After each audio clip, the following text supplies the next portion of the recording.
Hey, settle in and get comfortable because tonight we are going to take a long, slow look at how Family Guy quietly ruined Stewie Griffin. Season by season, you remember the version you grew up with, the baby who plotted his mother's death and dreamed of ruling the world before a softer, sillier one took his place. We will trace what changed and what was lost. So rest easy and let us begin. The baby you remember, the thread we are going to follow gently all night, is a simple one, and you can pick it back up no matter how far you drift. Family Guy slowly traded away the one thing that made Stewie unlike anyone else on television. A baby who sincerely wanted to murder his mother and rule the world, played completely straight, and it gave that away so kindly and so gradually that almost nobody noticed the loss while it was happening. To feel the size of that trade, we have to start at the beginning, with the version of Stewie that the world fell in love with and then quietly forgot it ever had. On the last night of January in 1999, right after the Super Bowl, a new cartoon slipped onto the Fox network and introduced a baby unlike any other on television.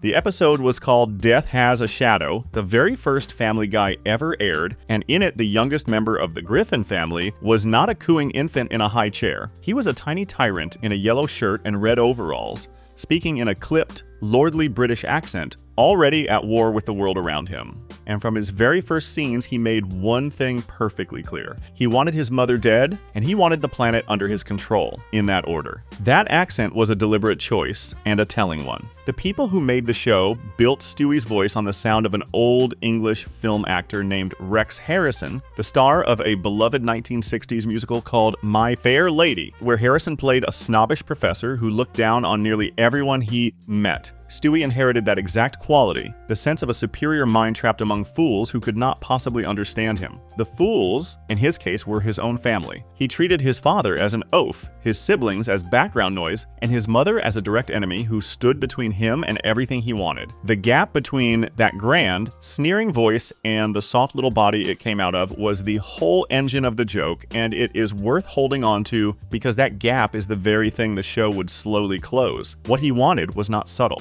In those earliest seasons, the comedy of Stewie ran almost entirely on his ambitions, his constant schemes for total world domination, his strange and dangerous inventions, his plans to get rid of anything and anyone who annoyed him, and above all, his repeated attempts to end the life of the woman who gave birth to him. He built ray guns, he built mind control devices, he spoke openly, in full sentences, about conquest and murder, and the joke was that no adult in the room ever seemed to hear him, or if they did, they treated it as harmless baby babble. The audience, though, heard every word. We were let in on the secret that this child was genuinely planning terrible things, and that secret made us his only confidants. The show told us how far back that ran. In an early episode about the family fighting over Stewie's first birthday party, we learned that when the doctor delivered him, he found something tucked away that no newborn should be carrying. It was a map of Europe with the capital cities marked for bombing. Picture that for a moment, softly, the way you might turn over a strange detail just before sleep. Before this child could walk, before he had spoken to anyone but the viewer, before he had done a single thing in the world, his ambitions were already drawn out in detail. The world conquering was not something he grew into. It was the thing he was born as, printed on him from the very first day. To feel how different this was, set it beside the babies television had taught audiences to expect. The babies of family sitcoms and cartoons were sources of sweetness, of mess and noise, and the occasional cute mispronounced word written to make the grown-ups around them look frazzled and warm. They were never threats. A baby was, by long habit, the safest character a show could put on screen. A small bundle of innocence whose only power was to be adored. Family Guy took that entire idea and turned it inside out. It kept the innocent shape, the round head, and the tiny body, and the inability to walk far without toppling, and it filled that shape with the mind of a calculating tyrant. The shock was in the mismatch, and the early show wrung an enormous amount of comedy out of refusing to resolve it. The writing leaned into how articulate he was, too, which sharpened the menace. Stewie did not babble. He spoke in long, ornate sentences, reached for words most adults would never use, made cutting references to history and culture, and delivered threats with the polished confidence of a film villain twirling a cigarette holder. A grown man saying these things would have been a standard cartoon bad guy, the kind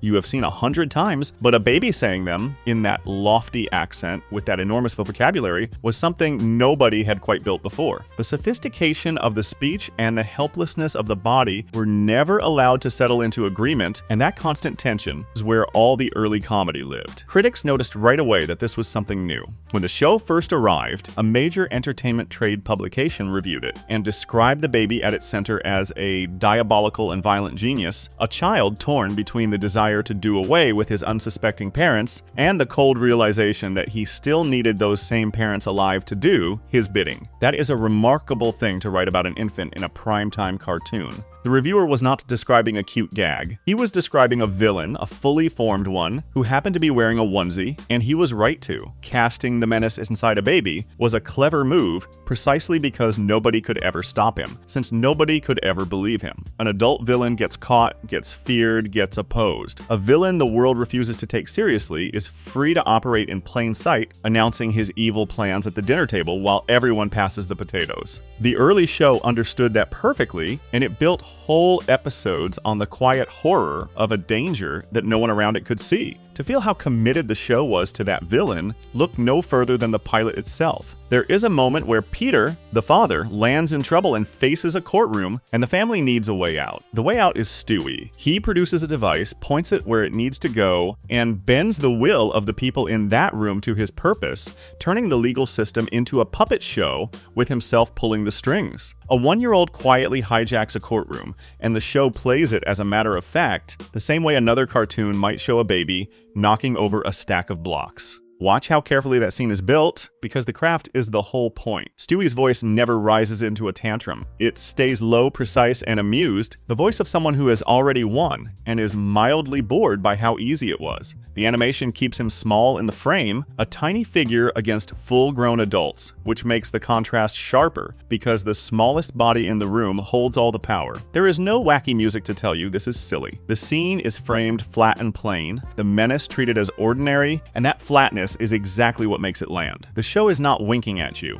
It is daring you to take the baby seriously. Beneath the surface, that scene is making an argument about what kind of show this is going to be. It is telling the audience that Stewie is not a prop and not a punchline in the usual sense. He is a real threat, dressed as a baby, and the humor comes from the gap between how dangerous he is and how harmless he looks. The whole joke depends on commitment. If the show ever blinked, if it ever signaled that the menace was just for show, the gag would collapse. So in these early years, it never blinked. It let the baby be genuinely frightening, and it trusted the audience to find that frightening thing funny. What is worth sitting with for a moment as you lie there is the strangeness of that original idea and how completely it has faded from memory. Here was a newborn whose first recorded act, before a single line of dialogue, was a plan to bomb the great cities of a continent. Not a daydream, not a quick exaggeration dropped after one laugh, but a steady season-long obsession that the writers returned to again and again, building entire plots around a baby's sincere wish to do harm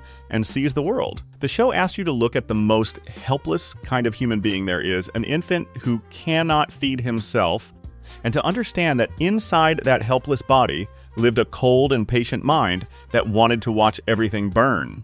They played it completely straight. That is the part that is hard to hold on to now, because the character who carried all that weight has been gone so long that most people have quietly forgotten he was ever there at all. There is a reason this matters for the story we are telling tonight, and it is worth saying plainly so it stays with you. The Stewie of these first seasons was the most distinctive thing Family Guy had. Plenty of cartoons had a goofy dad or a long-suffering mom. No other show on television had a genuine supervillain in diapers, written with full sincerity, allowed to be both adorable and genuinely menacing in the same breath. He was the show's sharpest invention, the one element that could not be found anywhere else, the character who made people stop and say they had never seen anything quite like that before. And he is exactly the version the culture decided to keep, at least on the surface. The image of Stewie that ended up on the shirts and the posters and the coffee mugs, the one quoted endlessly, is this one, the tiny tyrant with the football-shaped head and the plans for world domination. The merchandise froze him in place as the evil genius baby, the menace with the fancy accent. That is the Stewie the public remembers and still buys, and we will come back to that gap later tonight, because it turns out to matter a great deal. The quietly sad part of the whole story is that the version stamped on all those products is a version the show itself would slowly stop making. So hold this picture as we begin. A newborn arrives in the world carrying a map of Europe with the capitals marked for destruction, and the show hands it to us without a wink, asking us to believe that this baby means every word of it. For a character built this sharp, the dulling did not happen all at once, and it did not happen by accident. It started, as so many gentle changes do, with a single road trip and a dog. The Road That Changed Everything Section 2. The Road That Changed Everything. Keep the same soft thread in mind as we go, the one we will return to all night. This was a show that began with the sharpest, strangest character on television, a baby who genuinely meant his threats, and then slowly, lovingly, talked itself out of him. Tonight we are watching how that happened. One reasonable step at a time, and the very first step was the most charming idea the writers ever had. Picture a cheap roadside motel somewhere in the middle of the country, hawk-hined with a flickering sign and a single sagging bed. In a Family Guy episode from the year 2000, that is where a talking baby and the family dog end up stranded together, broke and far from home, with no choice but to rely on each other to get back. The episode was called Road to Rhode Island, and the two characters sharing that grim little room were Stewie and Brian. By the end of the night, something had shifted between them that the show would never fully undo, and that quiet shift is where the long unmaking of Stewie truly begins. It is easy to forget now, when the two of them are the most famous double act the show has, that the pairing was never the original plan. They were simply two members of the same household who happened to be the cleverest ones in it. Putting them together was an experiment, and the experiment happened to work better than anyone could have guessed, which is often how the most important things arrive, not as a grand decision, but as a small one that turns out to matter. To understand why that motel room matters, you have to know what Stewie and Brian were before it. In the first season, the two of them barely registered to each other. They lived in the same house, but they were not a pair, not a duo, not anything really. When they did interact, it was usually a quick jab, a dry insult traded in passing, the dog and the baby trading low opinions of one another and then going their separate ways. Stewie's real energy went toward his mother and his schemes. Brian's went toward his own frustrations with the family. They were two sharp characters orbiting the same household without ever locking together. Road to Rhode Island changed that, and it did so on purpose. The episode was written by Gary Janetti and directed by Dan Povenmire, and it took the simple, old-fashioned shape of a travel comedy, two mismatched characters forced to cross the country together, getting into trouble at every stop. That format is ancient and reliable, and it comes with a built-in requirement. A travel buddy story does not work if the two travelers feel nothing for each other. The whole engine of it is the slow thaw, the moment the bickering pair realizes they actually care. So the episode had to give Stewie something he had never really been allowed to have before. It had to give him a friend. The bonding happens in stages across the trip, but the heart of it is in that motel room, the two of them stuck with each other and slowly dropping their guard. Brian, sad and a little drunk, opens up. Stewie, who would normally answer vulnerability with contempt, softens instead. They talk. They sing together a gentle little song about traveling back home, and for the length of that song, the baby who wanted to rule the world is just a small creature sharing a quiet moment with someone he has decided to trust. There is no scheme in the scene. There is no weapon. There is only the unfamiliar sight of Stewie letting someone in. Listen to how that scene is built, because the craft tells the story. The pacing slows right down, unusual for a show that normally races from one quick joke to the next. The scene is allowed to breathe, to sit in the stillness of a dim motel room late at night. The music turns soft and warm rather than frantic. And most important of all, something happens to Stewie's voice. The clipped, sneering, superior tone, the one built on that old film actor's snobbery, eases off. The contempt drains out of it. For a few minutes, he does not sound cold or superior at all. He sounds like a child who is, despite himself, happy to have company. That single change in the voice is the entire transformation in miniature, the whole future of the character hidden inside one gentle song. What that scene is really about, underneath the melody, is the birth of a partnership that the show would come to lean on more and more heavily. A buddy comedy cannot run on cruelty.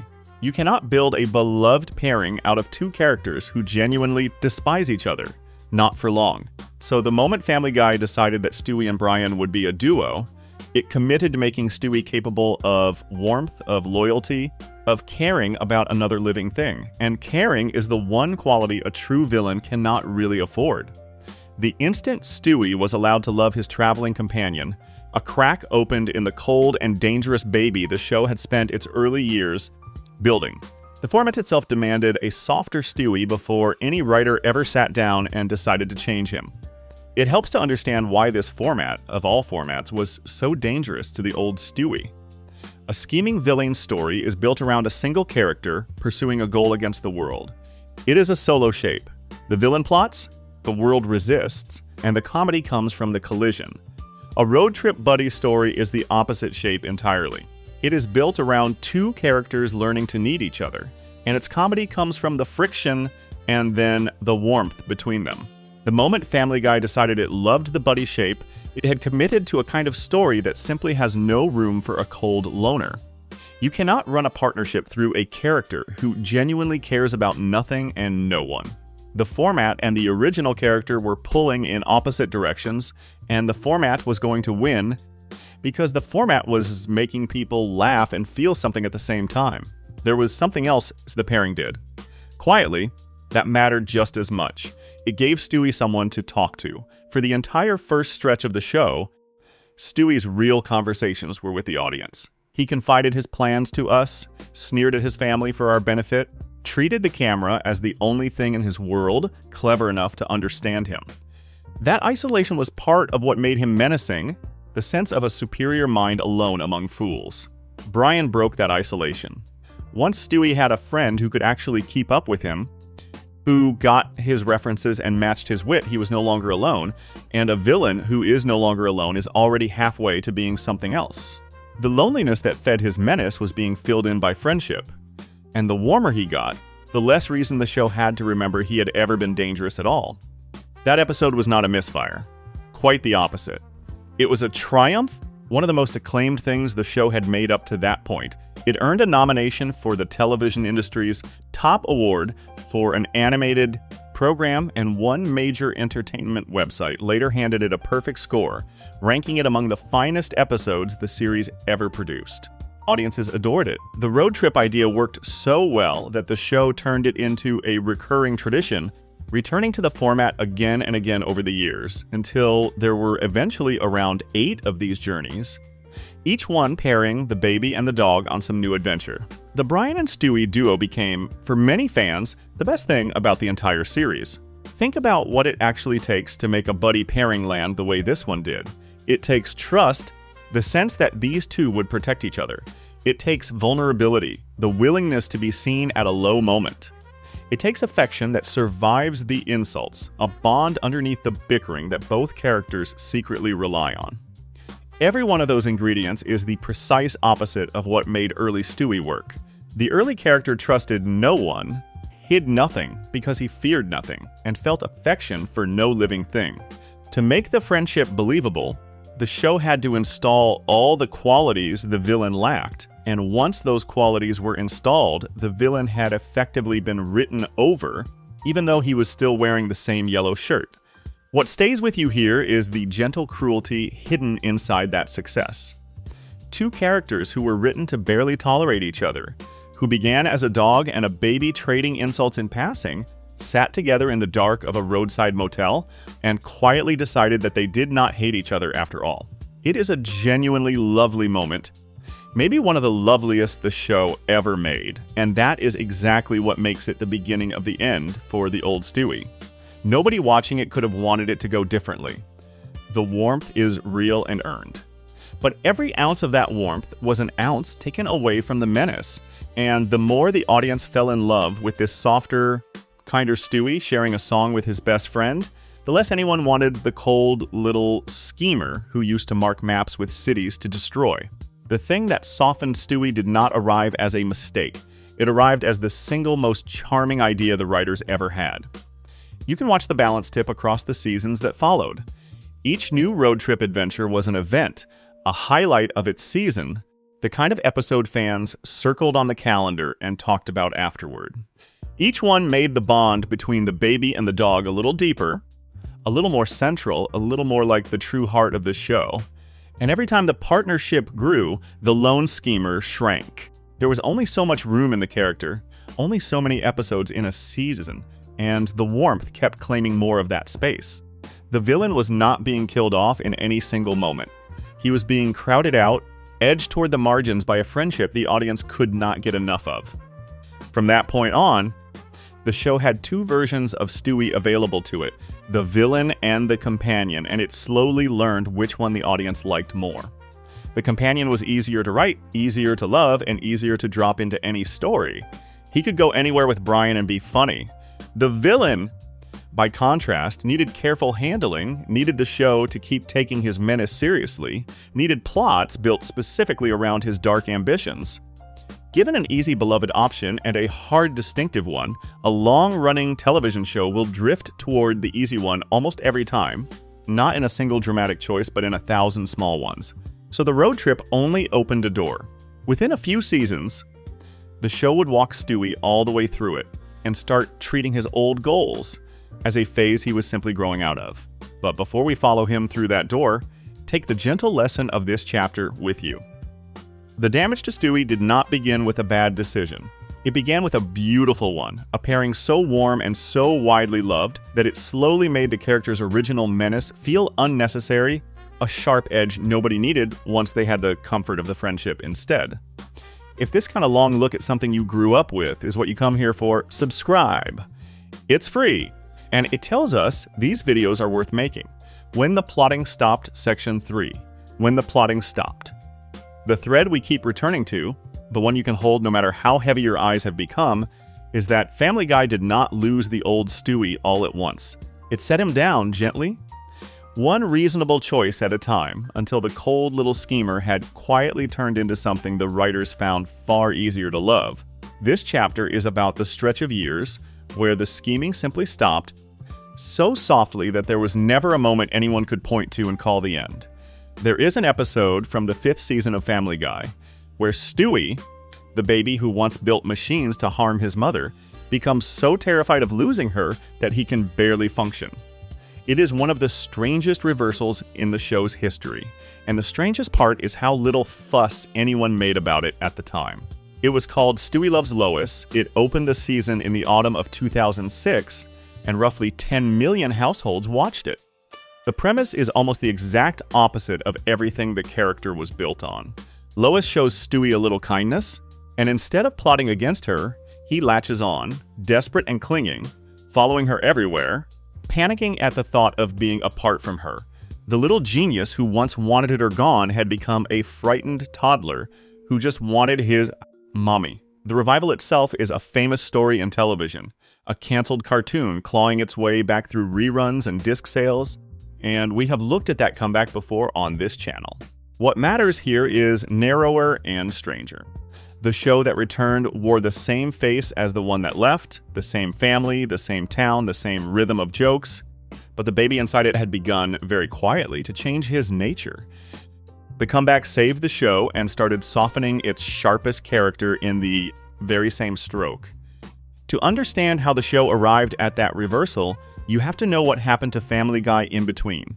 The series had been canceled by Fox in 2002, pulled off the air, and seemingly finished. Then something unusual happened. The reruns found a huge audience on late-night cable. The home video sets sold in staggering numbers, and the network, seeing all that money and all those eyes, brought the show back from the dead a few years later. But the show that came back was not quite the same show that left.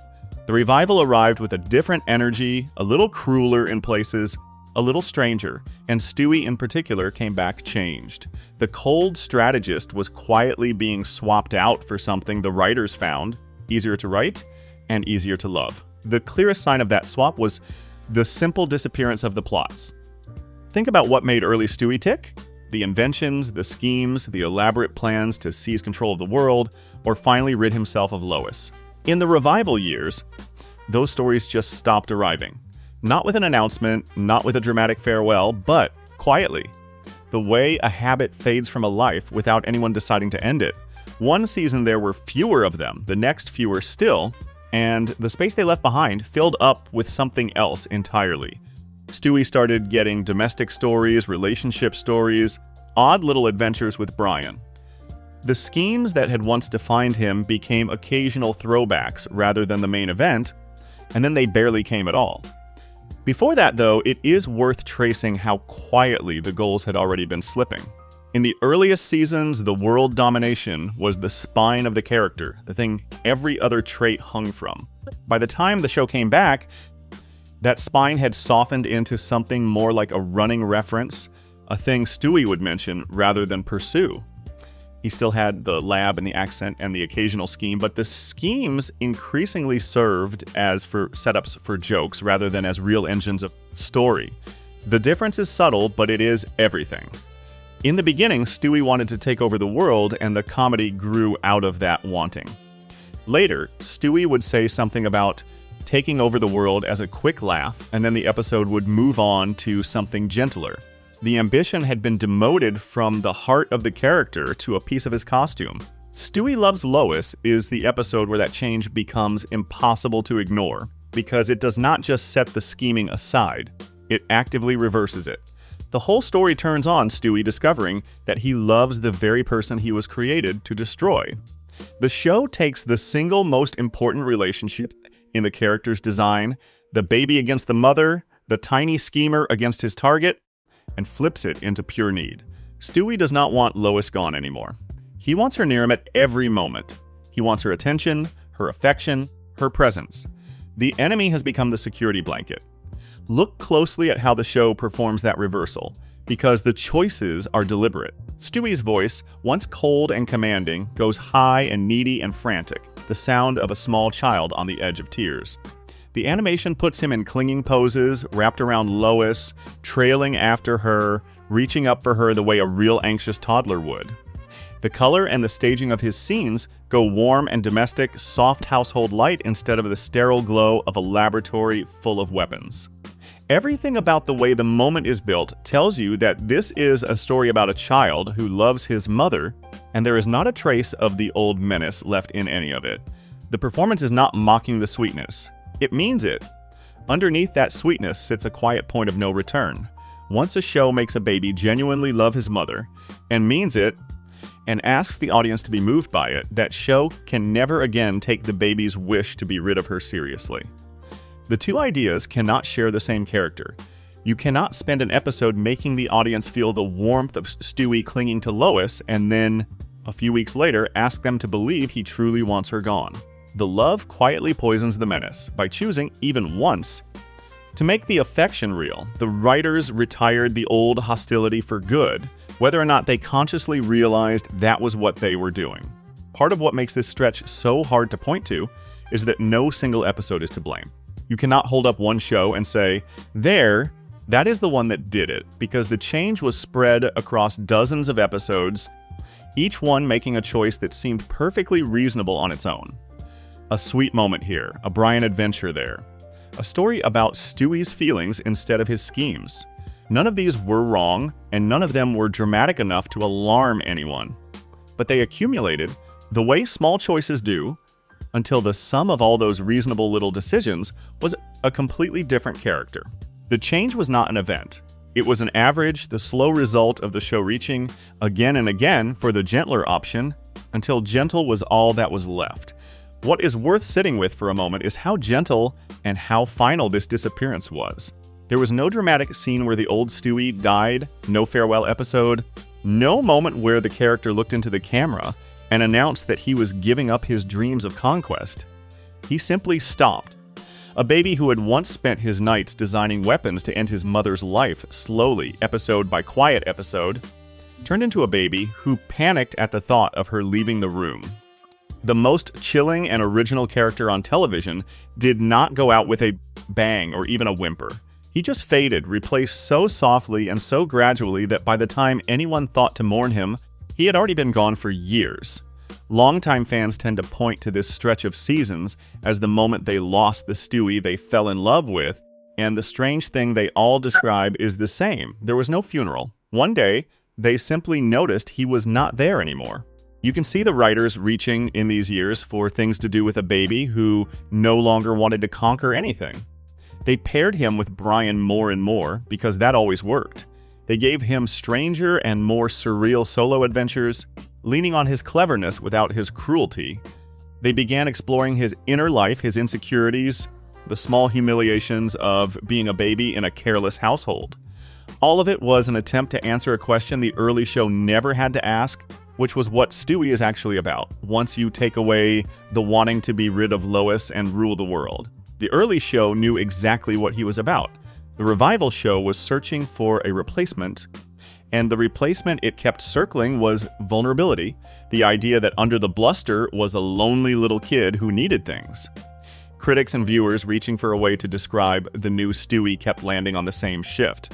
The mad genius was gone, and in his place stood something more like a lonely, brilliant little boy, a child who was still clever but no longer dangerous, still strange but no longer frightening. That description is gentle and even affectionate, and that is the point. The new Stewie invited affection where the old one invited unease. He was a character you wanted to hug rather than a character you watched with a nervous thrill, and the show had decided, somewhere in the quiet of those revival years, that being huggable was worth more than being unique. And once the affection took hold, it spread into everything around the character. A baby who loves his mother needs a family worth loving, so the household around Stewie warmed up too, became less a set of obstacles and more a set of relationships. His scenes with Brian deepened into genuine friendship. His scenes with Lois softened into genuine need. Even his cruelty, when it surfaced, started reading as the acting out of a frustrated child, rather than the cold strategy of a tiny mastermind. The whole gravity of the character had shifted. He used to be pulled toward conquest, every trait bending in that direction. Now he was pulled toward connection, and a character pulled toward connection is, by definition, no longer the isolated and dangerous thing he started as. The audience adjustment happened slowly enough that most people barely felt it. You do not notice a single missing scheme. You do not circle a calendar of the week the last world domination plot airs. The change works on you the way the seasons change, invisible day to day and undeniable over time. By the time a longtime viewer sat down and really thought about it, the baby with the ray guns was a memory, and the baby on the screen was someone who just wanted to be loved. So carry this gently into the next chapter. A child who once built a machine to erase his mother from existence now follows her from room to room, arms raised, terrified she might step out the door and not come back. The show seemed to know somewhere that it owed longtime fans one last real attempt at the old menace. So it gave Stewie one final shot at the thing he was built to do, and then, having let him do it, quietly took the whole thing back. The murder that got undone, Section 4. The murder that got undone. The thread we keep gently returning to is that everything the show did to Stewie, it did with care, and nowhere is that clearer than in the milestone we are about to walk through. Here the show finally granted the character his single oldest wish, the thing he had been promising since his very first scene, and then arranged on purpose for it to mean nothing at all. It is the kindest looking act of erasure in the whole story. In the autumn of 2007, Family Guy did something it had been teasing for nearly a decade. It let Stewie actually do it. After roughly 100 episodes of The Baby, talking a big game about being rid of his mother, scheming and threatening and failing, the show finally followed through in a two-part story that aired across 2 November nights. The first one the network proudly billed as its 100th episode, and the second one right after. The first part was called Stewie Kills Lois. The second, Lois Kills Stewie, and together they drew well over 10 million viewers each, the audience leaning in to watch the one promise the character had been making since his very first scene. None of this was a small idea casually tossed off in a regular week. It was positioned as a landmark, the story the show had been promising since the day it premiered. For a moment, the show seemed to mean it. Stewie gets his mother out onto a cruise ship away from the family, and he does the thing he was built to do. The deed is done. And for a stretch of story, the consequences play out for real, the family torn apart, suspicion falling. the fallout of a baby who finally followed through on his darkest and most defining wish. The writers had spent years building this character around a single terrible goal, and here, at last, the goal was met. The audience that had waited through 100 episodes of empty threats finally got to see the threat made good. Remember just how much weight this two-part story was built to carry. 100th episode milestone is a moment a show chooses carefully, the kind of occasion it plans and promotes, and Family Guy chose to build that celebrations around the single oldest promise it had ever made to its audience. That choice tells you the writers understood exactly what Stewie's defining wish meant to the character. It was not a random plot. It was the plot, the foundational want, that everything else about early Stewie had been built on top of. To make it the heart of that milestone celebration was to treat it as the crown jewel of the whole series, the payoff a decade in the making, and the audience understood the occasion the same way. People tuned in across 2 November nights specifically to see whether the show would finally actually do it. The writer who shaped that payoff, a man who would go on to help run the show himself years later, described this moment as a long-awaited conclusion, the years in the making resolution of one of the most important relationships in the entire series, the baby and the mother he had always wanted to destroy. And that framing is exactly right. This was the center of the character, the thing everything else about early Stewie pointed toward. To finally deliver it was to honor a decade of setup. For one brief stretch of television, Family Guy treated Stewie's defining ambition as something real enough to actually happen, with weight and aftermath and cost. For the length of that first part, the show let the unthinkable stand. Lois was actually gone, and the family actually grieved, and Stewie actually had to live as the thing he had always claimed he wanted to be. Watching it at the time, you could almost believe the series had finally decided to grow a permanent consequence, to let an action stick and change the show forever. That belief is exactly what the episode was counting on, because the bigger the belief, the bigger the relief or the disappointment when the rug got pulled. The show wanted you fully convinced before it told you none of it was real. Then the show took it all back. The entire sequence of events, the deed and everything that followed, is revealed to have been a simulation, a possible future run as a kind of test, none of it real. Lois is alive. The crew's the loss, the grief, the aftermath, none of it ever happened. And faced with the actual outcome of his lifelong dream, Stewie himself steps back from it. He looks at the version of events where he got everything he ever wanted, and he decides he is not ready to be rid of his mother, not ready to take over the world. The creator later noted that ending the whole thing as a kind of dream was what truly satisfied the fans, who got to see the payoff without having to live in a world where it's stuck. This was not the first time the show had flirted with making Stewie's big wish come true, but it was the first time it committed a major milestone to the attempt, and the way it backed out set a template the series would follow for years. Family Guy had learned a powerful trick. It could tell any story it wanted, no matter how final or how dark, as long as it built in a way to undo the consequences before the credits rolled. A dream, a simulation, a reset, a quick joke about how none of it mattered. The trick let the show feel daring without ever truly risking anything, and that celebrated milestone is where the trick got applied to the most important story the character had. The boldest thing Stewie ever did was rendered weightless on purpose, and the show congratulated itself for the courage of an act it had carefully arranged to mean nothing. Look at the machinery of that reversal, because it is a remarkable piece of having it both ways, and tracing it is a calm thing to do as you drift. The episode lets you feel the full shock of the deed, lets the consequences breathe long enough to seem permanent, and then dissolves them with the reveal that none of it counted. The editing walks you right up to the edge of a genuinely bold ending and then pulls you back to safety. And the staging of Stewie's final hesitation, his decision that he is not yet ready, is the crucial beat. The show does not have someone stop him. It has him stop himself, look at his own deepest desire fulfilled, and quietly set it down. The voice in that moment is uncertain, almost wistful, a villain blinking at the thing he chased and finding he no longer wants it. What that scene is really doing, underneath the clever structure, is letting the show collect a reward it did not earn. Family Guy wanted full credit for telling the boldest Stewie story imaginable, the one where he actually does it, while taking on none of the risk that comes with actually changing anything. A real consequence would have meant a different show afterward, a Stewie who had crossed a line he could never uncross. By making it a dream, the writers got to perform the daring ending and then erase it before the ink dried, cashing the check and tearing it up in the same breath. They got the applause for the payoff and kept the toy unbroken in the box. There is a deeper problem buried in the structure, beyond the simple loss of the goal. By having Stewie himself choose to step back, the show did not just remove his ambition from the outside. It removed it from the inside, from the character's own heart.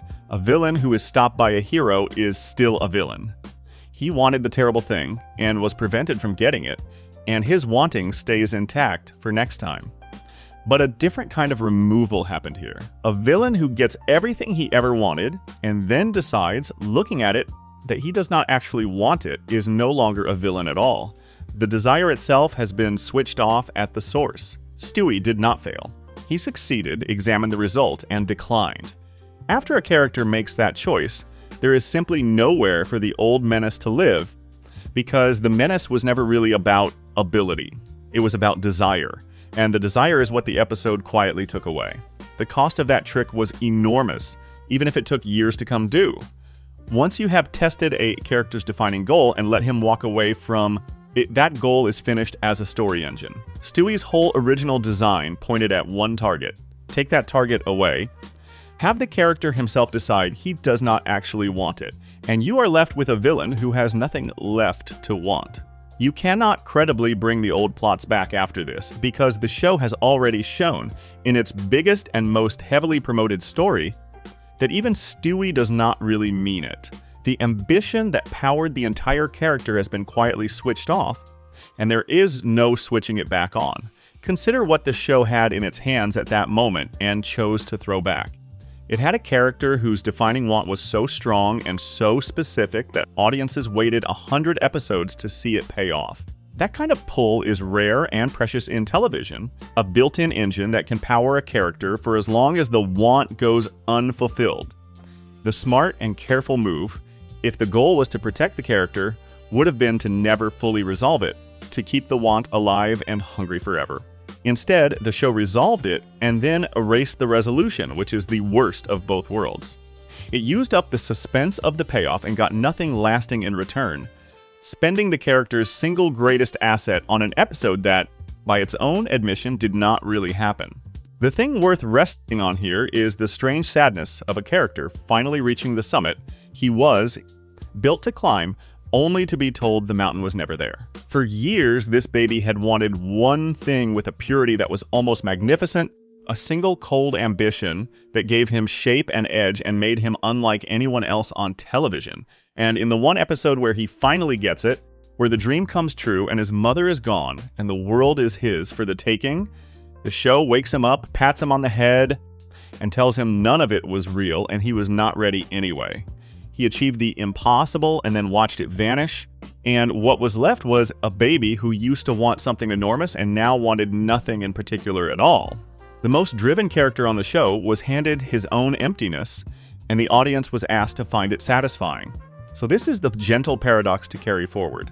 The show found a way to destroy the villain while looking like it was honoring him, granting his single defining wish in full, and then refusing to let it count, leaving behind a character stripped of the one ambition that ever made him a villain at all. With the old goal gone, the show now needed a new way to explain who Stewie even was. The answer it reached for, in time, was not a plan or a scheme, but a quiet question about who he loved and who he feared. And it found that answer in the unlikeliest place, a small room with a single chair and a kind voice asking how he felt. If this kind of long look at something you grew up with is what you come here for, subscribe. It's free. And it tells us these videos are worth making. The cost of the good episode, section 5. The cost of the good episode. Stay with the same gentle idea as we slow down here, because this chapter is the tenderest and the most revealing of all. Everything the show traded away. It traded for the chance to do something it could never have done with the old villain. And in one quiet, beautiful, Late episode, it collected on that trade in full and showed us exactly what had been bought and exactly what had been sold. In the spring of 2018, more than 300 episodes into its run, Family Guy did something it almost never does. It got quiet. The episode was called Send in Stewie, Please. It was written by Gary Janetti, and it threw out nearly everything the show normally relies on. There were no cutaway gags, no racing from joke to joke, no big ensemble chaos. There was a single room, a child, and a therapist, and the whole half hour played out close to real time, like a small stage play. The therapist was voiced by the celebrated British actor Ian McKellen, lending the whole thing a weight and dignity Family Guy rarely reaches for. And in that quiet room, the show produced what many fans consider the single best Stewie episode it ever made. The trouble is what that greatness was built on. What makes the choice so pointed is when it came. This was a show hundreds of episodes deep, loud, and fast, and built on big, crowded jokes, the kind of series you would expect to coast on its usual noise this far along. Family Guy did the reverse. It went small and quiet and sad, and it chose to spend that half hour not on Stewie's villainy, but on his wounds. That choice says everything about where the character had landed. This late in the show's life, the most interesting thing the writers believed they could do with Stewie was not to unleash him, but to sit him down and ask him, gently, why he was hurting. The setup is simple. Stewie is sent to talk to a school counselor named Dr. Pritchfield after pushing another child, and what begins as a routine session slowly opens into something much deeper. Over the course of their conversation, the famous armor starts to come off. The therapist gently probes, and Stewie, layer by layer, reveals more of himself than the show had ever shown before, his loneliness, his fears, his confusion about who he is and who he wants to be. The episode treats a one-year-old's inner life with the seriousness of a grown adult in real therapy, and against all odds, it works beautifully. At the centerpiece, the moment people remember most is the accent.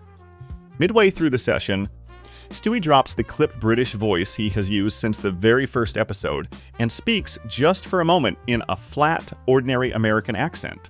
The fancy voice, it turns out, may be a performance, a costume he puts on, a way of sounding grander and safer than he feels. For a few seconds, the audience hears the small, plain voice underneath, and it is startling because that voice belongs to a frightened child and not to a criminal mastermind. Then, just as quickly, Stewie catches himself. The British accent snaps back into place, the armor returning before he has shown too much, and the moment of nakedness is gone as fast as it arrived, sealed off as though it had embarrassed him. Consider how that single beat is constructed, because it is some of the finest character work the show ever attempted. The whole episode strips away the usual noise, the busy soundtrack, and the constant gags, so that the room feels bare and intimate, and there is nowhere for the character to hide. In that silence, the voice performance does everything. The same actor who has played Stewie as an imperious little tyrant for years suddenly plays him as a scared kid, two completely different people living in one small body, and the switch between them happens in the space of a single line. The plain American voice is softer, slower, unsure of itself. The British voice that rushes back in is a wall going up. You can hear the exact moment the character decides he has revealed too much, and you can hear him hide again. What that scene is really doing, underneath its beauty, is rewriting the entire history of the character, and not in his favor. By suggesting that the grand voice is a mask, and that the real Stewie is a frightened, lonely little boy, the episode is telling you that the menace was never real. The world domination, the schemes against Lois, the cold, superior contempt, all of it gets recast as the elaborate performance of a scared child who did not know how else to feel safe. That is a genuinely moving idea. It is also the show formally giving up on its own creation. The original Stewie was frightening because the show committed to him being frightening. This episode looks back at all of that and says, gently, that none of it was ever true, that there was only ever a sad little boy underneath. The villain is not just gone. He is being retroactively erased, declared to have been a costume all along. What is worth sitting with for a moment is the quiet tragedy folded into the show's finest achievement with this character.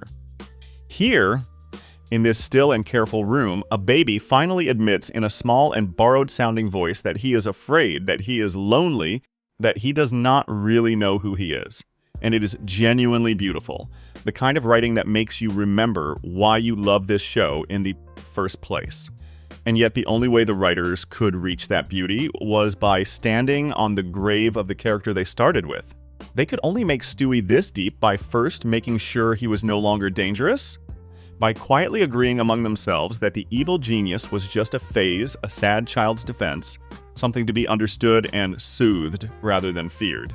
The single greatest piece of Stewie writing the show ever produced is also its clearest confession that the original Stewie is never coming back, because it does not even believe he was ever really there. It is worth being precise about what the episode is willing to say out loud. It does not present the gentle, frightened Stewie as a new development, as a character who changed over time. It presents him as the truth that was always there underneath, the real boy who was hiding behind the performance from the very beginning. That is a bold and quietly devastating claim, because it reaches back across many years of television and rewrites all of it. The world domination plots, the schemes, the dangerous inventions, the cold superior contempt, the entire original character, all of it gets recategorized as a scared child's elaborate act. The show is not just moving forward into a softer Stewie. It is going back and insisting that the hard Stewie was never real, that there was only ever this trembling little boy, and that everyone who found the early villain thrilling was watching a costume the whole time. That is the cruel arithmetic underneath this celebrated episode. Fans who defend the softening of Stewie reach for this episode as their best evidence, and they are not wrong to. It is wonderful. It proves the gentler, sadder Stewie can carry real emotional weight, can do things the cold little villain never could. But every bit of that depth was purchased with the menace. The writers traded a character who could do one extraordinary thing, who could be a genuinely frightening baby villain found nowhere else on television, for a character who could deliver one extraordinary scene of vulnerability in a therapist's office. It is a real trade with real gains on both sides. The episode is proof of what was won. It is also, if you look at it squarely, proof of exactly what was lost. And there is a quiet irony in who made this episode, because the same writer sits at both ends of Stewie's long unmaking. The person who wrote this tender, stripped-down therapy session, who found the frightened child under the villain's voice, is the same person who years earlier wrote the road trip episode that first taught Stewie how to love a friend. One writer opened the door to the softer Stewie near the beginning, and the same writer walked him all the way to its end, into a room where the character finally confesses there was never any hardness there to begin with. That is not a criticism of the writer, who clearly understands and cares about Stewie more than almost anyone. It is just a neat illustration of how the whole change worked gradually, thoughtfully, in the hands of people who loved the character, each careful step feeling like growth right up until you look back and realize how far from the original you have traveled. The praise the episode earned is real and deserved, and that is what makes it such a perfect example of the trade at the center of this whole story. Nobody points to Send In Stewie, please, as a failure. People point to it as a triumph, proof that Family Guy could still produce something genuinely moving after all those years, proof that the softer Stewie had real artistic value the old villain could never have delivered. All of that is true. A frightened, lonely child opening up in a therapist's office is a story you can build real feeling around. A cold baby plotting world domination is not, at least not that kind of feeling. So the episode stands as evidence for the defense, the thing people cite when they argue the change was worth it. The catch is that the same episode is also the prosecution's best evidence, because the depth it reaches is only available once the danger is gone, and the danger was the rarer and stranger thing. There is a reason the show could not simply do this every week, and that reason matters. A character this raw, this exposed, this carefully handled only works as a rare event, a special episode set apart from the usual machine. Most weeks, Family Guy is not a quiet stage play about a frightened child. Most weeks it needs Stewie to be quick and funny and ready to drop into any story at a moment's notice. So the depth glimpsed in this episode was never going to be the everyday Stewie. It was a single beautiful exception that proved the character could be more, and then went back on the shelf, treated as a rare special occasion rather than any kind of direction, while the version that actually showed up week after week just kept getting lighter, sillier, and emptier. So let this stay with you as we go on. The most acclaimed thing the show ever did with this character is also its quiet farewell to who he used to be. A baby sits in a still room and, for the length of a single sentence, lets the grand voice slip and speaks in the small, plain one underneath, before catching himself and putting the performance back on, so he does not have to be the thing the show no longer even pretends he was. One great episode could not hide the everyday reality, though, where most weeks the show did not reach for that kind of depth at all. It reached, instead, for something far easier and far emptier. The Sidekick Machine, Section 6. The Sidekick Machine. The thread we keep holding, the one you can find again no matter how close you are to sleep, is that the show kept choosing the easier Stewie over the rarer one, and by now the rare one was simply gone. This chapter is about what the writers did with the space he left behind, which was to turn a one-of-a-kind villain into the most useful and most weightless character on the show. By the time the show had finished retiring his old ambition, Family Guy faced a practical problem with Stewie. It had spent years dismantling the one thing the character was built to do, and now it had to figure out what to do with what was left. A villain has a job. He wants something, he chases it, and the writers always know what to do with him because the wanting points the way. Take that wanting away, and you are left holding a baby who can talk, who is clever, who sounds funny, and who now has no particular reason to do anything. So the show solved that problem in the most efficient way it could. It stopped asking what Stewie wanted and started asking what each episode needed, and then it handed him whatever role was open. That shift turned Stewie into something enormously useful and quietly hollow at the same time. He became a kind of all-purpose tool, a character who could be dropped into any story and made to fit. Need someone to go on an adventure this week? Send Stewie. Need a smart voice to comment on the action? Stewie. Need a partner for the dog, a foil for the dad, a source of a strange tangent, a quick joke about something grown-up coming out of a tiny mouth? Stewie could do all of it because he was no longer tied down by a self that might object. The logic is simple and a little bleak. A character who wants one thing badly can only be used in stories about that thing. A character who wants nothing in particular can be used in everything. Seeing how sharp the contrast is with where the character started helps make the trade clear. The early Stewie was the opposite of flexible.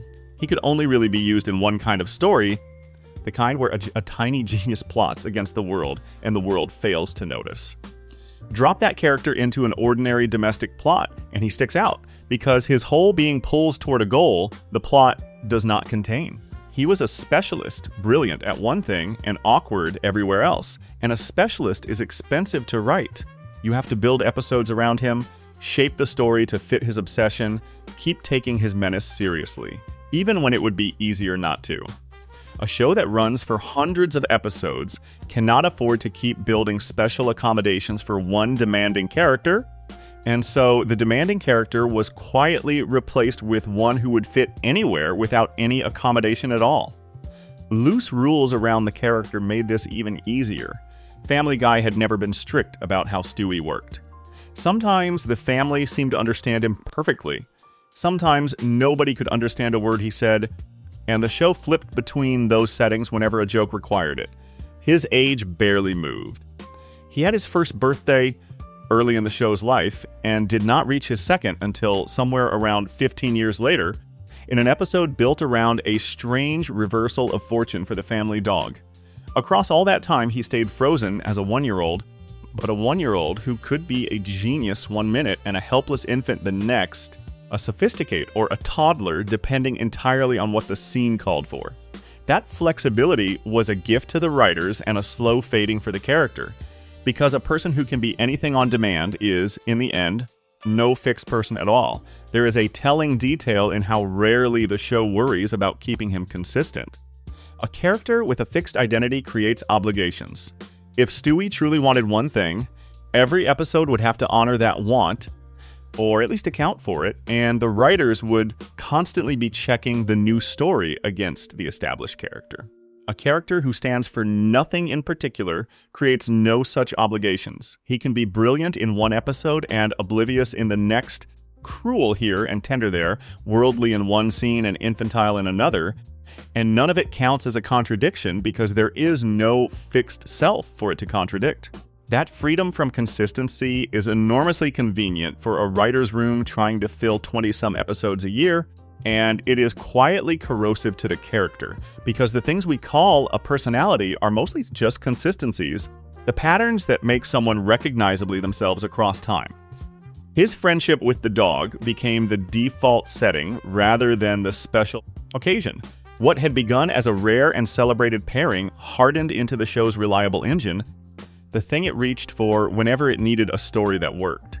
The two of them went on adventure after adventure, and the road trip idea alone grew into a small tradition of its own, one new journey after another spread across the years. None of that was bad television. A lot of it was very good. But every one of those trips reinforced the new arrangement, in which Stewie's main function was to be one half of a beloved duo rather than a force in his own right.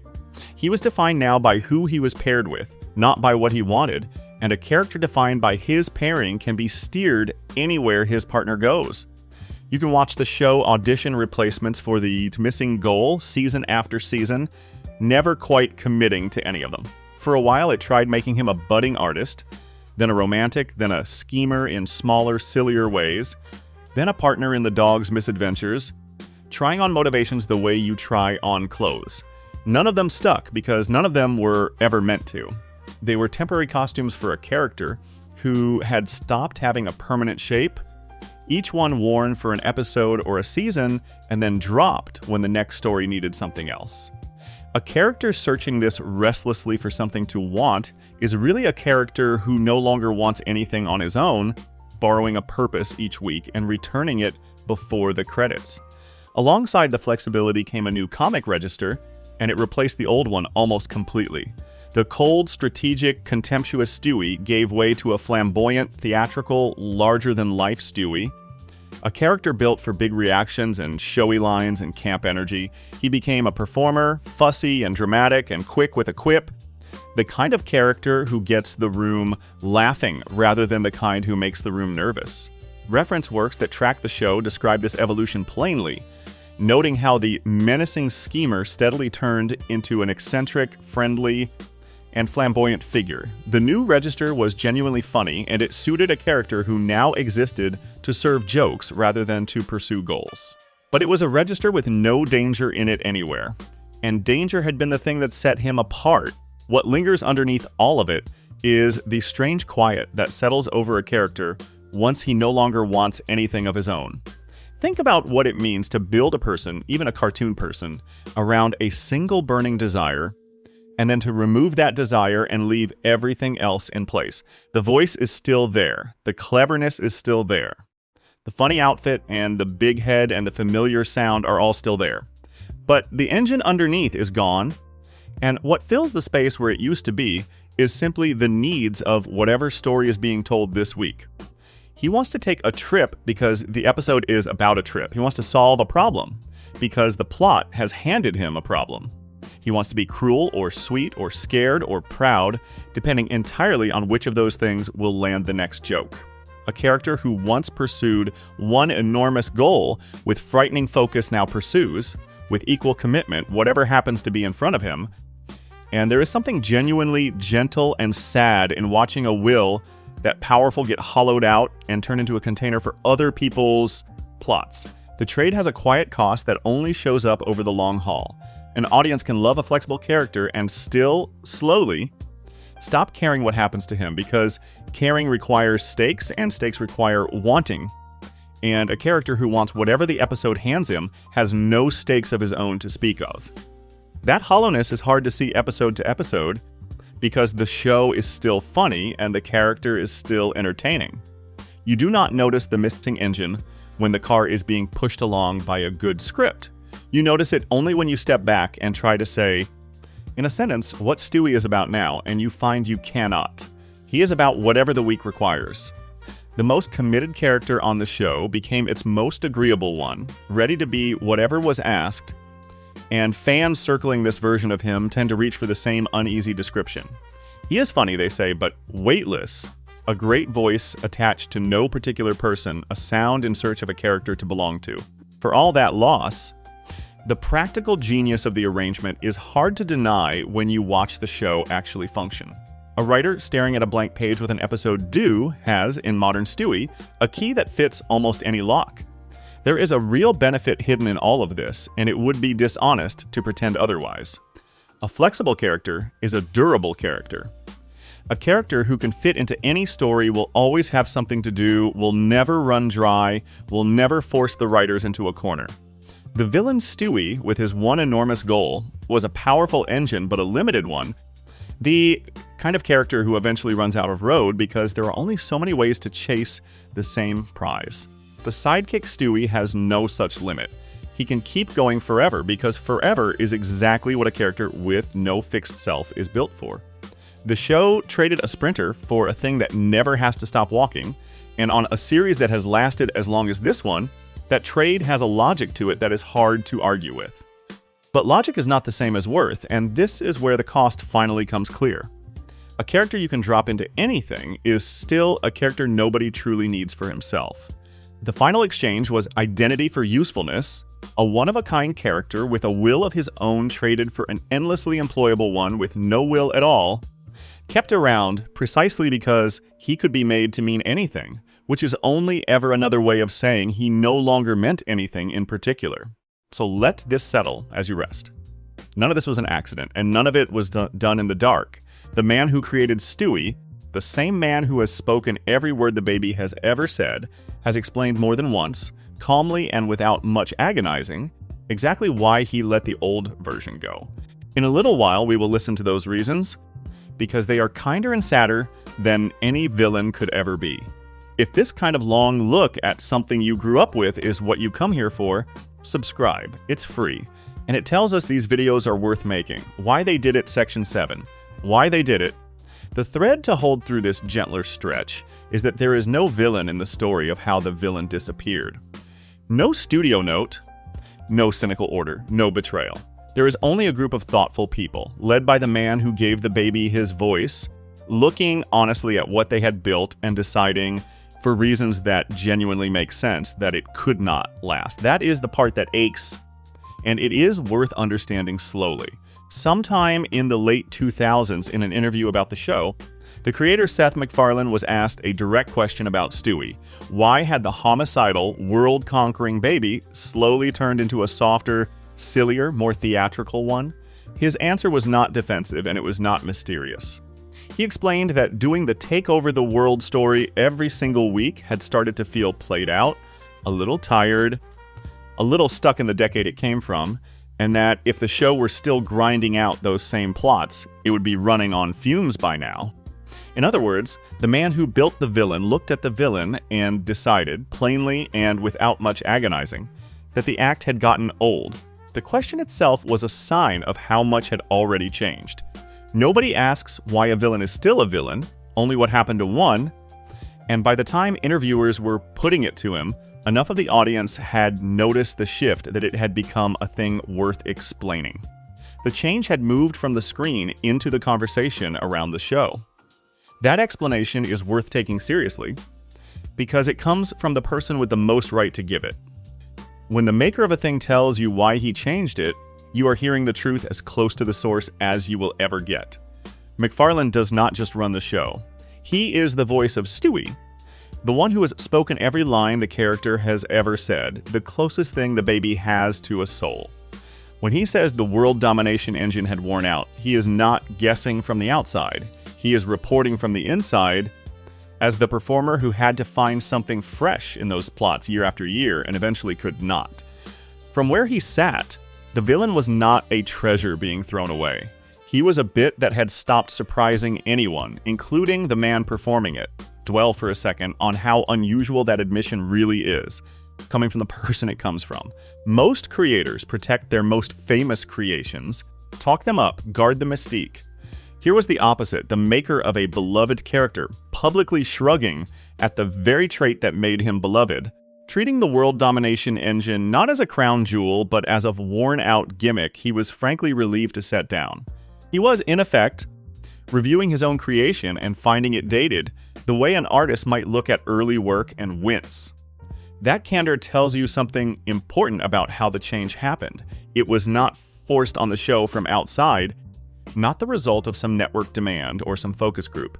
It came from within, from the creative team's own growing boredom with the thing they had built, which is in some ways a sadder explanation than any villain could provide. Nobody took Stewie away. The people who made him simply stopped finding him interesting in his original form, and a character his own creators have lost interest in is a character already half gone. The creators went further than boredom, though. Over a string of interviews, McFarlane offered a deeper reinterpretation of who Stewie had always been, and it rewrote the whole character. He suggested that Stewie was, in all likelihood, gay and still in the confused early process of working that out for himself.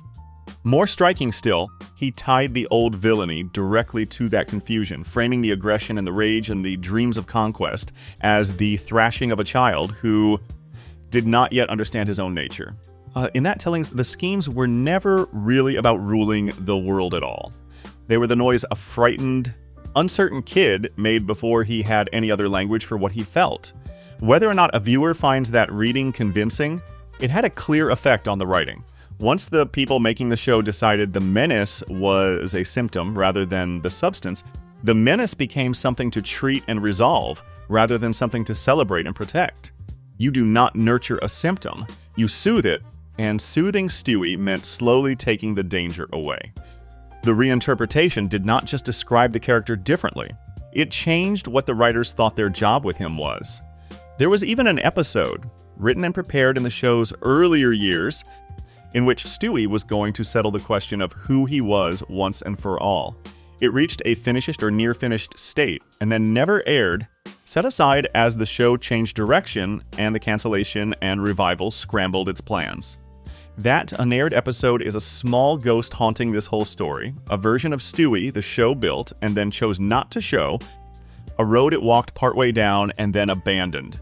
Its existence tells you how seriously the creators were rethinking the character behind the scenes long before most of the audience noticed anything had changed on screen. The permanent uncertainty that came to define the modern character was not an accident of neglect. It was a path chosen over an alternative the writers had actually built and then set aside. Years later, the writers running the show made that rethinking into a settled policy. When that quiet therapy episode dug into Stewie's inner life, the people in charge made a deliberate choice about how far to take it. They decided that Stewie's sense of his own identity should stay uncertain, unresolved, permanently in between. The uncertainty, they reasoned, was where his vulnerability lived, and that vulnerability was something the show needed to protect. One of them put the boundary simply, noting that the character is, after all, still a baby, and that the show did not want to lean too hard on any single answer. So the official position became a kind of permanent in-between, a Stewie who would never quite arrive anywhere, held gently in a state of not knowing because that state was useful and tender and safe. What is worth sitting with for a moment is the strange ache of hearing the maker of a thing explain, calmly and reasonably, why that thing had to go. There is no villain in this part of the story, no studio note forcing a betrayal, no cynical executive ordering the teeth pulled out. There is only a group of thoughtful people, led by the man who gave the character his voice, looking honestly at what they had built and deciding, for reasons that genuinely make sense, that it could not last. They were not wrong that the weekly conquest plots had aged. They were not wrong that a more vulnerable character could reach places the villain never could. They loved Stewie, clearly, and they were trying to take care of him. And that is exactly what makes it ache, because the most painful losses are often not the ones somebody inflicts on you out of malice. They are the ones carried out with care, by people who are sure they are helping, each reasonable step taken for a reasonable reason, until the thing you loved has been reasoned all the way out of existence. None of the people involved would likely accept the word ruin, and that disagreement is itself part of the story. You can hear in the creator's own framing how completely the loss got recast as growth. Nobody involved describes what happened to Stewie as a decline. They describe it as deepening, as maturing, as the discovery of a richer character underneath the gimmick. The villain is spoken of the way adults speak of a wild phase they grew out of, a little fondly, a little dismissively, as something that served its purpose and was rightly left behind. That framing is comforting, and it may even be correct. But it is worth noticing that it is also extremely convenient, because a loss you can call growth is a loss you never have to mourn, and a character you retired on purpose is one you never have to admit you lost. Something else matters here, which is that the people making these decisions were not strangers to the character, but its closest caretakers. The choice to keep Stewie permanently unresolved was not made carelessly. It was made by writers who had lived with him for many years, who clearly felt responsible for him, who talked about protecting his vulnerability the way you might talk about protecting a real and fragile person. They were not trying to flatten him. They believed, with evident sincerity, that they were preserving something delicate and worthwhile, choosing tenderness over spectacle on purpose. The trouble is that the delicate thing they chose to preserve was not the thing that made him singular, and in guarding the new softness so carefully they let the old danger slip away almost without comment, the way you can hold one thing close only by setting another thing down. The honesty of the creators is real, and it complicates any easy anger about what happened. It would be a simpler story if the show had wrecked Stewie out of laziness or contempt, if there were someone obvious to blame. Instead, the people responsible are the people who knew him best and cared about him most, and their reasons are sound enough that fans have been arguing about them ever since. Some side with the creators, trusting that the people who made Stewie understood what he needed better than any viewer could. Others feel the reasoning, however sincere, simply talked everyone into accepting the disappearance of something rare. Both camps are reacting to the same uncomfortable fact, which is that this was a choice made deliberately by people who meant well. There is no comfort in it for anyone who wants a simple story, because the people who took the villain away are also the people who gave him to us in the first place, and they did both for reasons they could defend. So carry this gentle picture with you. The man behind the microphone, the one who has given the baby every word he has ever spoken, leans back in some interview chair and describes the little villain the way a person describes a younger version of themselves, with a fondness that has already finished letting go. He is not mourning anything. To him, the conquering baby was a fine idea that simply ran its course, a phase the character needed to grow out of. And he says so as calmly as a parent explaining why a child finally had to put away a favorite toy. That ease in his voice, more than any single plot or decision, is the real sound of the old Stewie being left behind. And there was one more force pushing in the very same direction, a force that had nothing to do with art at all, because the fun, harmless Stewie turned out to be very, very good for business. The Stewie they could sell, Section 8, the Stewie they could sell. The thing to keep loosely in mind here is that the softening of Stewie was not only an artistic choice, it was also, quietly, a profitable one, and the money pushed in exactly the same direction as the writing, gently for years, until the rewarded version of the character felt like the natural one. This chapter is about how a character becomes a product, and what a product is allowed to be. There is a kind of pressure on a long-running show that has nothing to do with writing and everything to do with money, and Stewie sat right at the center of it. Every popular series eventually learns that its characters are also products, and that the two roles do not always want the same things. He was not just a character on Family Guy. He was the breakout, the face, the one the public latched onto hardest and fastest, the member of the cast whose image ended up on the most shirts and posters and novelty gifts. When a show discovers it has a character like that, a character people will actually pay to put on their bodies and their walls, a quiet new set of incentives clicks into place, and those incentives do not care in the slightest about narrative depth. They care about what sells, and what sells is a Stewie people find fun. Start with the simple fact of how big the character got, because the scale is the thing that set all the rest in motion. Stewie did not stay a piece of an ensemble. He pushed his way out front and became the single most recognizable thing the show produced, the image a stranger would picture first if you said the name of the series. Breakout characters like that are rare and valuable, and they change the math of a show the moment they appear, because suddenly there is one figure carrying a disproportionate share of the brand on his small shoulders. Everything that followed, all the pressure to keep him pleasant and sellable, started from that one fact that the baby had become the franchise. Consider the strange timing of one particular product. In the same window when the show was returning from cancellation and beginning quietly to file the edges off its baby villain, the merchandise machine put out a tie-in book presented as Stewie's own guide to taking over the world, written in his voice and sold to fans as a handbook of the character's grand evil ambitions. Picture the gap there. On the page, in the stores, the brand was busy celebrating Stewie the would-be world conqueror, packaging his menace into a cheerful gift item. On the screen, in the very same period, the writers were in the slow process of deciding that this exact version of him was finished. The product and the character were already walking in opposite directions, and the product was the one making money. The split between the two never bothered the people selling the merchandise, because a brand does not need to match the current show. It only needs to be recognized, and recognition is exactly what the old image had in abundance. That split is the whole engine of this chapter. The version of Stewie that the public fell in love with and kept buying was the early one, the confident little schemer with the big plans and the quotable threats. That image got stamped onto merchandise and frozen there, sold year after year as the definitive Stewie, the one everybody recognized. Meanwhile, the show kept developing a different Stewie entirely, softer and stranger and more vulnerable. The brand and the character drifted apart, and the brand had every reason not to follow the character anywhere darker, because the cheerful icon was the one moving units. A scary baby is a harder sell than a sassy one.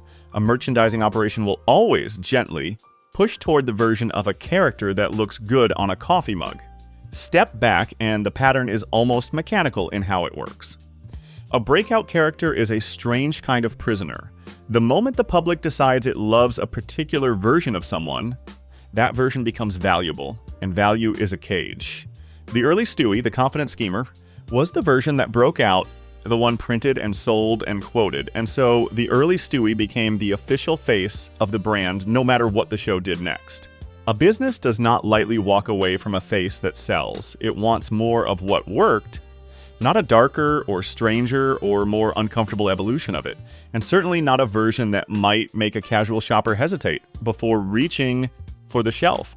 So the breakout image hardened into the safe image, and the safe image started setting limits on how far the actual character could be allowed to drift in any direction that might unsettle the people buying the merchandise. The economics underneath the whole revival made this pressure even stronger. Family Guy had come back from the dead largely on the strength of home video, with its early seasons selling in genuinely staggering numbers. The first collection alone moving more than 2 million copies and ranking among the best-selling television releases of its year. That success did not just save the show. It taught everyone involved a lesson about where the money actually came from, and the money came from a broad, enthusiastic audience that wanted to own a piece of the show they loved. A character built to please that audience, easy to like and easy to sell, was worth more to the operation than a character built to unsettle them. The revival rewarded likability with survival, and Stewie got the message even if no one ever said it out loud. None of this required anyone to sit in a room and decide to soften Stewie for money. That is the quiet part of how commercial pressure actually works. It does not issue orders. It simply rewards some choices and punishes others gently over a long time until the rewarded choices feel natural and the punished ones feel like mistakes. A warmer Stewie sold a little better, tested a little higher, made the licensing partners a little happier, and 1,000 small nudges like that, repeated across years, bend a character as surely as any direct command would. The writers could believe sincerely that they were following their own creative instincts the whole time, and they might even be right, and the money would still have been there underneath, quietly applauding every step toward likable and frowning at every step back toward dangerous. You can see the logic complete itself once you follow the incentives all the way around. A dangerous, genuinely menacing baby is a brilliant creative idea and a mediocre commercial one, because menace makes people uneasy and uneasy people buy less. A delightful, quotable, harmless baby is a weaker creative idea and a spectacular commercial one, because delight scales, delight prints, delight ends up on a keychain. Once Stewie proved he could be a commercial engine, the pressure to keep him in delightful mode became enormous and permanent, a steady force pulling in the exact same direction the writers were already drifting. Art and money rarely agree this neatly. In Stewie's case, they shook hands, and the thing they agreed on was that he should stay fun. A catchphrase tells the same story in miniature. One of Stewie's proud declarations of triumph became a merchandise staple, printed on shirts and mugs and repeated by fans who may never have watched a full episode, a tidy little export of the confident, victorious schemer. It traveled far beyond the show, detached from any plot, a soundbite of menace sold as fun, and like the book, it kept selling a Stewie who was winning and scheming and gloriously sure of himself long after the actual character had been quietly retired from all three. What is gentle to notice here is the quiet strangeness of that little book sitting on store shelves, a cheerful guide to a baby's plans for world domination, printed and sold in the very stretch of years, when the show that made him had privately decided he would never again have any.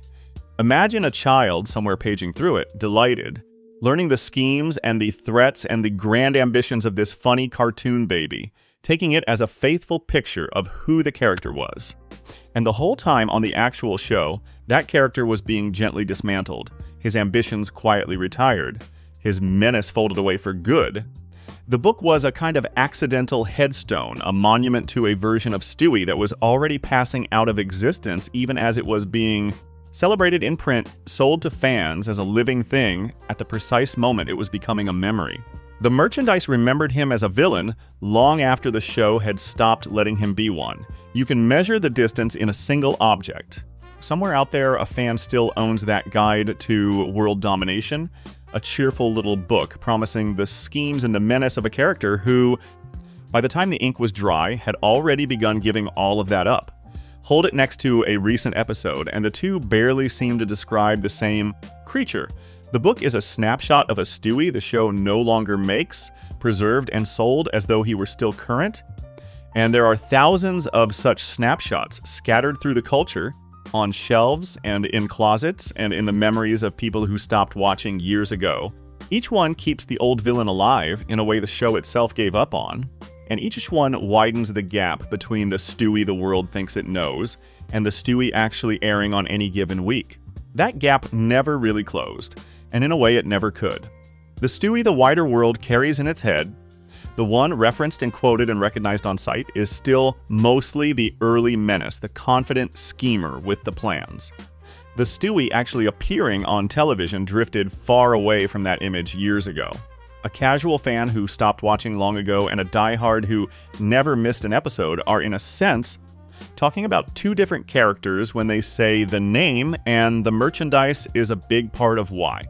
The shirts and the mugs and the quotes all point backward, toward a Stewie frozen at the height of his menace. And they keep pointing there no matter how far the living character travels in the other direction. The commercial machine kept selling the old Stewie to the public, while the show quietly replaced him, so that the most famous version of the character became a kind of brand mascot, detached from the actual writing, preserved in shop windows, while the real thing changed beyond recognition. So carry this last piece forward gently. His most beloved self slowly stopped being a character and became a product, and a product has powerful reasons to stay pleasant and none at all to stay dangerous. So the commercial machine added its weight to everything else that was pushing the baby toward harmless. This is where it leaves us. Then, with two Stewies, the one we remember and the one still on the air. And the strange and quietly moving part is which one the show itself has finally made its peace with. If this kind of long look at something you grew up with is what you come here for, subscribe. It's free, and it tells us these videos are worth making. The Stewie we have now, section 9. The Stewie we have now. The one idea to keep, this late and this softly, is that the long change is finished, and the show is no longer fighting it or hiding it. The version of Stewie that took over has settled in completely, and the series presents him now with an ease it never had back when it was still pretending he might be dangerous. This chapter is about meeting that settled character and feeling, all at once, both how lovely he is and how far he has traveled from where he began. In the middle of February in a recent season, Family Guy opened with an episode that, by some counts, marked its 450th time on the air. By that point, the series had been on television, with one interruption, for more than a quarter of a century, long enough that children who grew up watching it now had children of their own. Somewhere inside that episode, Lois and her youngest child sit down together and have a real conversation, the kind with no joke waiting at the end of it, the kind where two people actually say what they feel and listen to each other. It is a quiet, tender, genuinely warm scene between a mother and her son, the kind of moment the early show would have rushed past or undercut on instinct. And it is worth remembering that this same pair, all those years ago, began as a baby and the woman he was trying to be rid of. The road from there to here is the whole story of the character, folded into a single conversation. There is no hedging in the modern version, no sense that the show is keeping a darker Stewie in reserve. To understand how strange and how settled that moment is, you have to look at where the character has landed in recent years. The flamboyant, theatrical version that took over has not drifted back toward menace, not even slightly. If anything, the show has leaned in, consolidating Stewie into a confident, expressive, openly campy comic figure, a character whose humor now comes from flair and feeling rather than from any hint of danger. Where the show once seemed unsure what to do with him between jokes, it now knows exactly. The recent seasons are not embarrassed about this Stewie. They are at home with him. The uncertainty the writers once spoke about protecting has settled into something that reads, to most viewers, as simply who he is, and the show presents him with an ease it never had when it was still pretending he might be a threat. Getting to this kind of scene took the show the better part of 2.5 decades, and the distance traveled is the thing to keep in mind while watching it. The relationship between this mother and this child has been the longest running thread in the entire series, and it has quietly reversed its polarity over the years. What started as the show's source of darkness, the one built on a child wanting a parent gone, slowly became the show's source of warmth, the bond it now reaches for when it wants the audience to feel something real. That is a remarkable migration for any relationship to make, from the engine of the menace to the engine of the heart, and that recent premiere is where the migration finally completes itself in plain view, with no joke standing guard over the feeling. The heart-to-heart in the premiere is the clearest picture yet of who that settled Stewie is. On the surface, what happens is almost nothing. By the standards of a show built on chaos, there is no scheme, no cutaway, no wild tangent. A mother and her child talk. She tells him something true about how she sees him. He lets her, and he answers honestly. And for a few minutes, the relationship that has run underneath the entire series finally gets spoken out loud, gently, with no one undercutting it. The baby who once kept his real feelings locked behind an accent and a sneer simply lets his mother in. What makes the scene land is partly how long the show waited to attempt it. For most of the series, a sincere conversation between these two would have been impossible because the premise of their relationship forbade it. You cannot have an honest, loving talk between a mother and the child trying to be rid of her, not without the whole thing curdling into a joke. So the show could only earn this scene by first spending many years dismantling the very thing that made the relationship interesting, and the warmth on screen is built directly on that long, quiet demolition. The tenderness works precisely because the danger is gone, and the danger had to go for the tenderness to exist at all. Look at how carefully the show stages that exchange, because the restraint is the whole point, and watching it is a soft and pleasant thing to do as you settle the rest of the way down. The scene is given room to be slow. There is no music cue rushing it toward a punchline, no quick edit pulling away before the feeling can land.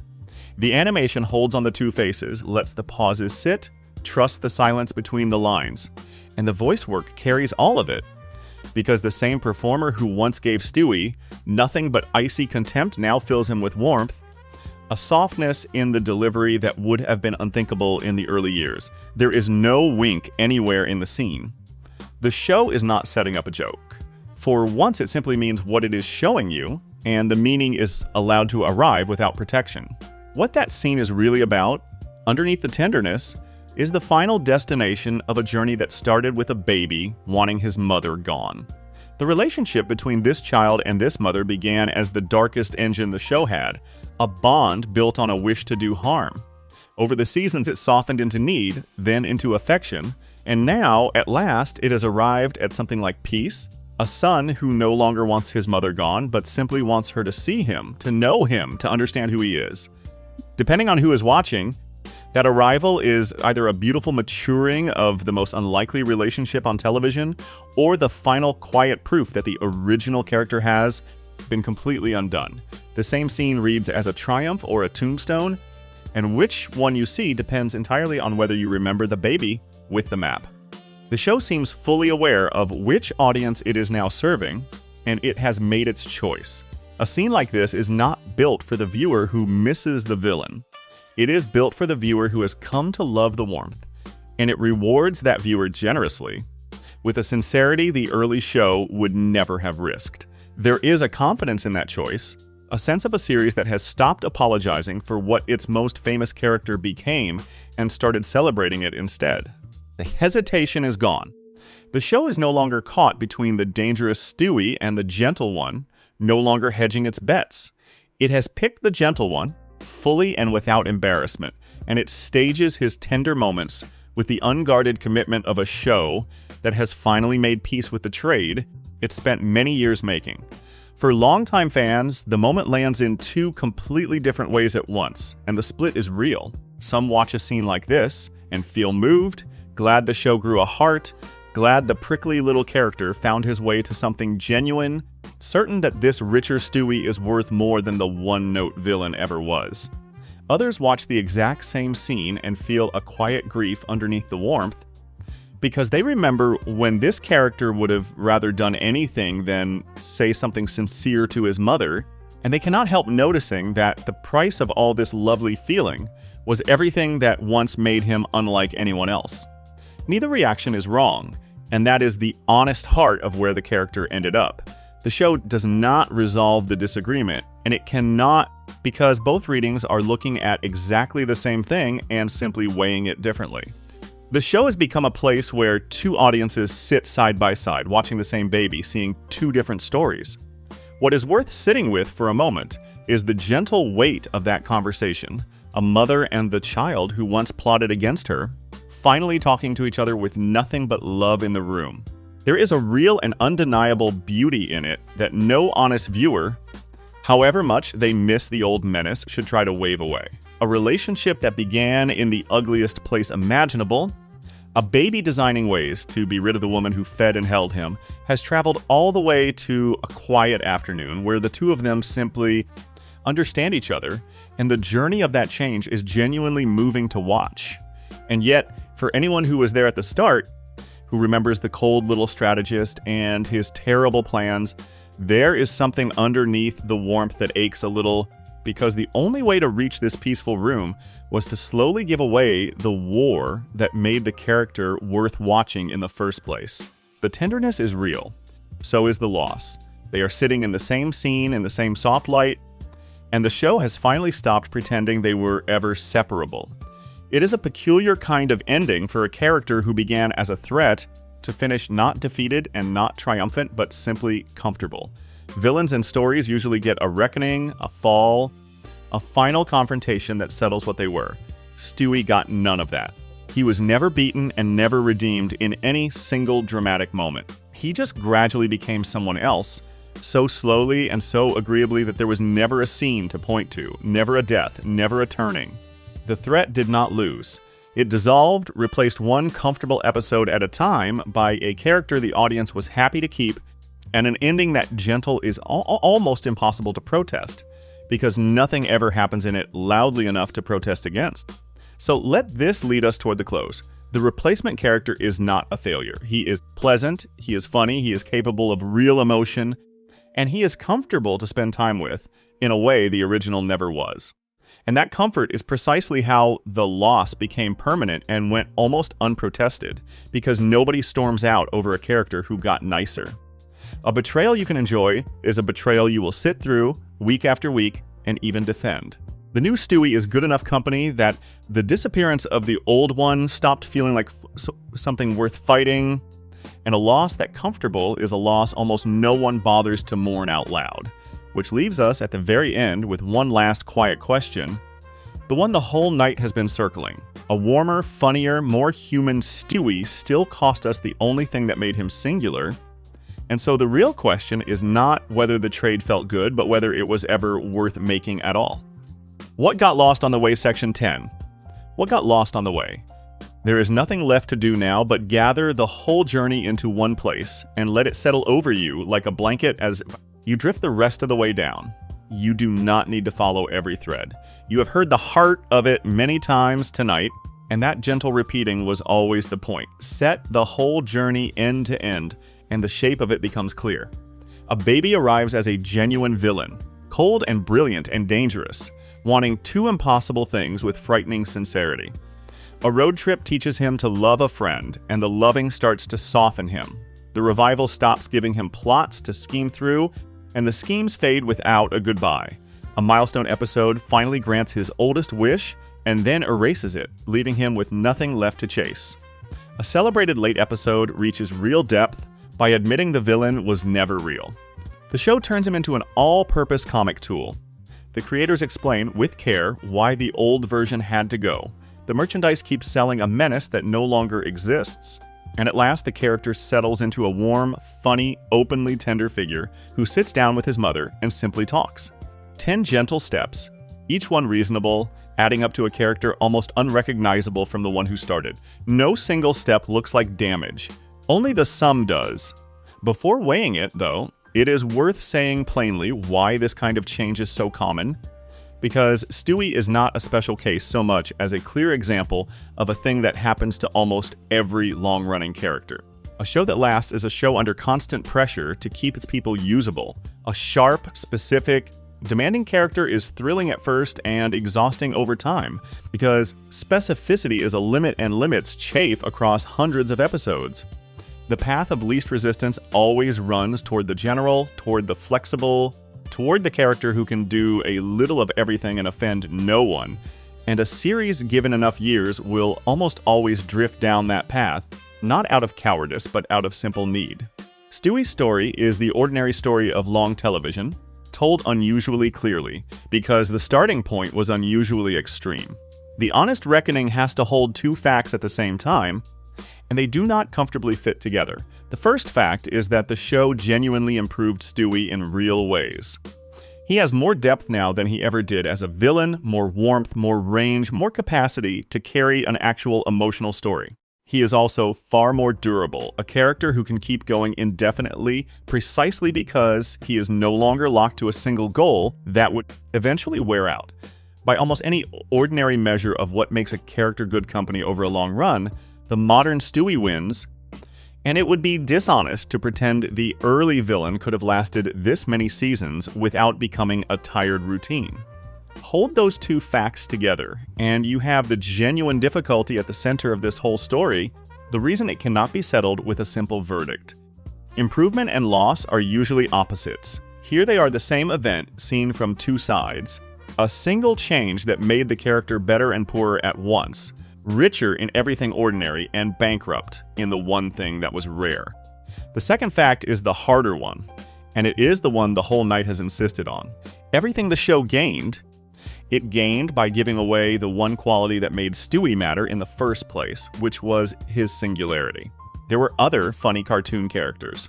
There were other warm ones, other clever ones, other vulnerable ones. There was nothing anywhere else like a 1-year-old who sincerely wanted to do away with his mother and conquer the planet, played completely straight, allowed to be both a baby and a genuine threat at once. That was the rarest thing the show ever made, the idea no other series had, and it is exactly the thing that got slowly traded away for depth and warmth and staying power. The show did not improve Stewie and keep him. It improved him by replacing him. Notice how slippery the word ruin becomes once you look at it closely here. We usually reach for it to mean spoiled, wrecked, made worse, and by that meaning, the modern Stewie is plainly not ruined, since he is in many measurable ways a finer character than he started. But there is another meaning. Older and quieter, closer to lost, the sense in which an old building is called a ruin not because it was badly made, but because the thing it once was is gone, standing now only as a trace of something that no longer exists. Stewie is ruined in that second sense. The grand original is gone, and what stands in its place is pleasant and habitable and even lovely, but it is a different structure entirely, and anyone who knew the first one feels the absence under the comfort. The title is not wrong. It is just using the word the way you use it for a place you loved that has become something else. That is why a show can make a character better and still ruin him, and why both halves of that sentence are true at once. Ruin does not always look like bad writing. Sometimes it looks like careful, thoughtful, well-meaning writing that slowly converts a singular thing into an ordinary good thing. That takes the one element no one else could copy and files it down into qualities anyone could have written. That is the shape of what happened here. The modern Stewie is a better character and a lesser invention. He is easier to love and easier to forget because there are 100 warm, funny cartoon characters, and there was only ever one baby with a map of cities to destroy. The show kept the part of him that was good and lost the part of him that was his. There is a temptation, looking at all this, to assign blame, to find the season or the writer or the decision where it all went wrong. But the honest version of the story refuses that comfort. There is no single villain in the unmaking of the villain. The road trip writer was not wrong to make a beautiful episode. The revival was not wrong to chase the warmth the audience clearly wanted. The creators were not wrong that the conquest plots had aged, and the business was not wrong that a likable character lasts longer. Every individual decision was reasonable, even good, and the sum of all those good decisions was the slow disappearance of something irreplaceable. That is the hardest kind of loss to be angry about, because there is no one to be angry at, only a long chain of sensible people doing sensible things. You cannot send a complaint to a chain of reasonable decisions. You can only notice at the end of it that something is missing, and that everyone who helped it go missing was doing their honest best. Let us be fair to the Gaines one more time before the final accounting, because the case for the change is genuinely strong. A great many people love the modern Stewie, and they are not wrong to. He has given the show some of its most touching moments, some of its biggest laughs, some of its most quoted lines. He has carried whole episodes the early villain could never have anchored, reached emotional notes the cold schemer had no access to, and kept a decades-old series feeling alive, long after most shows have gone stale. If the only question were whether the current Stewie is a good character, the answer would be an easy yes. But that was never quite the question. The question was what was traded to get him, and a thing can be a fair trade and a real loss at the very same time. So the answer to the question the title asks is yes, with both eyes open.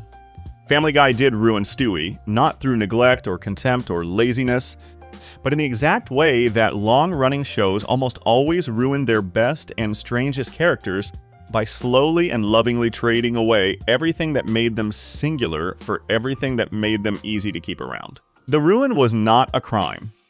It was a long series of sensible decisions, each defensible on its own, that together cost the show the most original thing it ever had. There was never a moment where anyone could have stood up and said, "This is the choice that does the damage," because no single choice did. The damage lived in the accumulation, in the direction of travel, in the slow, steady preference for the easier option repeated across hundreds of episodes until the sum of all that ease was a different character. That is how it usually happens. Not with a betrayal anyone could point to, but with 1,000 small kindnesses that add up to a quiet disappearance. What is worth holding on to as the whole story closes and you let the rest of it go is one simple and slightly heartbreaking thought. The baby who was born with a plan to bomb the great cities of a continent, who built machines in a nursery to seize control of the world, who looked at his own mother and saw only an obstacle to be removed, would not recognize the character who now carries his name. He would not understand the soft voice, or the open heart, or the quiet afternoon spent talking honestly with the very woman he once wanted gone.